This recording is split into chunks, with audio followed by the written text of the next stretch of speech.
इसमें हम देखेंगे फंडामेंटल राइट और डीपीएसपी के बीच का कंफ्लिक्ट, कि इसमें किस तरीके का विवाद है दोनों के बीच में। अब हमने देखा कि फंडामेंटल राइट्स जस्टिसेबल है।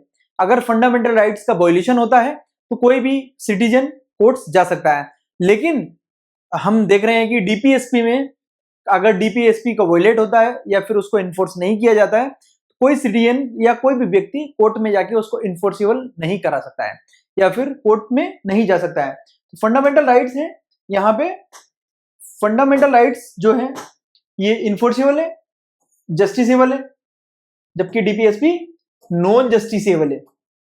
अब इस वजह से इसमें विवाद क्या होता है, बहुत बार गवर्नमेंट जो हमारी डीपीएसपी को लागू करने के उद्देश्य से कोई पॉलिसी बनाती है, कोई लॉ बनाती है।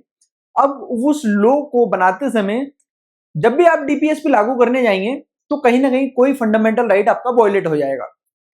फंडामेंटल राइट वायलेट होने की स्थिति में जो सिटीजन है, कोई भी व्यक्ति कोर्ट पहुंचेगा। कोर्ट उस फंडामेंटल राइट को प्रोटेक्ट करने के उद्देश्य से फंडामेंटल राइट को प्रोटेक्ट जब करेगी, उस प्रोसेस में आपको डीपीएसपी को हटाना पड़ेगा, उस पॉलिसी उस लॉ को वायलेट जो है वॉइड करना पड़ेगा, डिलीट करना पड़ेगा। तो यहाँ पे इनिशियली हमारे सुप्रीम कोर्ट में दो केस आए, जो कि 1951 में एक केस आता है और 1967 में एक केस आता है। 1951 में जो केस आता है उसका नाम है चंपकम दोरेराजन केस, और 1967 में एक केस आता है उसका नाम है गोलकनाथ। अब इन दोनों केस क्यों इंपॉर्टेंट है, यहां पे चंपकम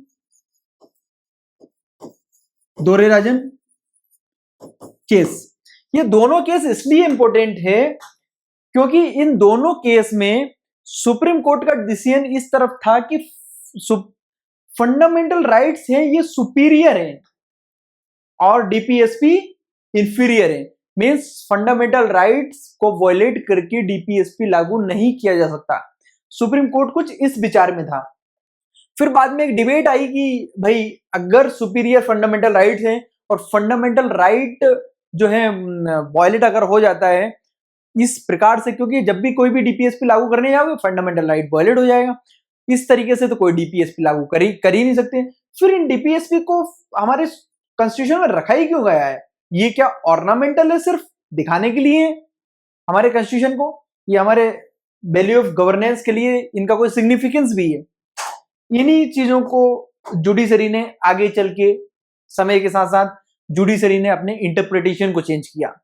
जुडिशरी ने इस चीज को द्वारा जो है आगे इंटरप्रेट करना चेंज कर दिया।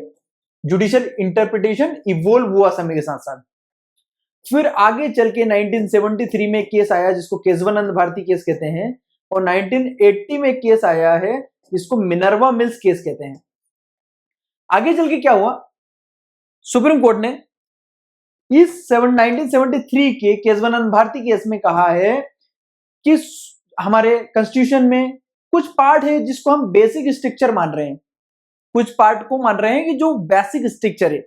यहां पे डिबेट चल रही थी कि कौन से पार्ट को, कॉन्स्टिट्यूशन के कौन से पार्ट को चेंज किया जा सकता है, कौन से को नहीं किया जा सकता है। यहाँ पे चल रहा था कि क्या सारा कॉन्स्टिट्यूशन को चेंज किया जा सकता है, हमारी लेजिस्लेचर जो कि पार्लियामेंट या फिर स्टेट लेजिस्लेचर क्या कॉन्स्टिट्यूशन के किसी भी पार्ट को चेंज कर सकती है। तो 1973 में 13 जजेस की बेंच बैठी जिसको केशवानंद भारती केस कहते हैं, इन शॉर्ट, इन्होंने एक लैंडमार्क डिसीजन दिया है कि कॉन्स्टिट्यूशन का कुछ पार्ट है जिसको हम बेसिक स्ट्रक्चर कह रहे हैं और इस पार्ट को चेंज नहीं किया जा सकता। ये बेसिक स्ट्रक्चर कौन सा होगा, कौन सा पार्ट है बेसिक स्ट्रक्चर हमारे कॉन्स्टिट्यूशन का, ये भी जुडिशरी डिसाइड करेगी कौन सा पार्ट है। अब यहां पे एक चीज को एम्फेसाइज किया कि डीपीएसपी और फंडामेंटल राइट्स हैं ये दोनों कॉम्प्लीमेंट्री और सप्लीमेंट्री हैं, एक दूसरे के पूरक हैं, एक दूसरे के अपोजिट नहीं है। ये दोनों एक दूसरे को कॉम्प्लीमेंट करते हैं और इन दोनों के बीच में हार्मनी बना के रखी जानी चाहिए। हम 1980 में एक केस आता है मिनर्वा मिल केस, इसमें इस चीज का डिसीजन लिया गया। एक बात बोली गई सुप्रीम कोर्ट के द्वारा कि फंडामेंटल राइट और डीपीएसपी के बीच में हार्मनी बनाई जाए। मींस ये दोनों जो है बेसिक स्ट्रक्चर का पार्ट है, ये दोनों संविधान की मूलभूत संरचना है, बेसिक स्ट्रक्चर है। इन दोनों को चेंज नहीं किया जा सकता है, मतलब ऐसा इसको ज्यादा नेगेटिवली चेंज नहीं, बदला नहीं जा सकता। तो इन दोनों के बीच में हार्मनी बना के रखना होगा। इसको अगर आज के कंटेक्स्ट में देखें तो किसी चैरियट के, किसी गाड़ी के दो पहियों के समान है ये दोनों जो है। अगर हम देखें सोशल रिवोल्यूशन, सामाजिक क्रांति करनी है तो हमें दोनों की आवश्यकता पड़ेगी।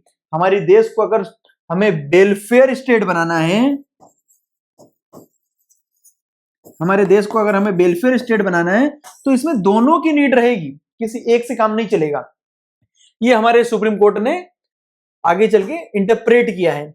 इनिशियली तो वो सुप्रीम कोर्ट फंडामेंटल राइट को ज्यादा वेटेज दे रही थी, देन समय के साथ साथ इन्होंने बैलेंस बनाने को ज्यादा जो है इंपॉर्टेंस दिया है। सो इस केस में हमने देखा है कि supreme court harmony between the fundamental rights and DPSP की तरफ डाइवर्ट हुआ है। इनका जो मूव है, मोटिव है। Thank you.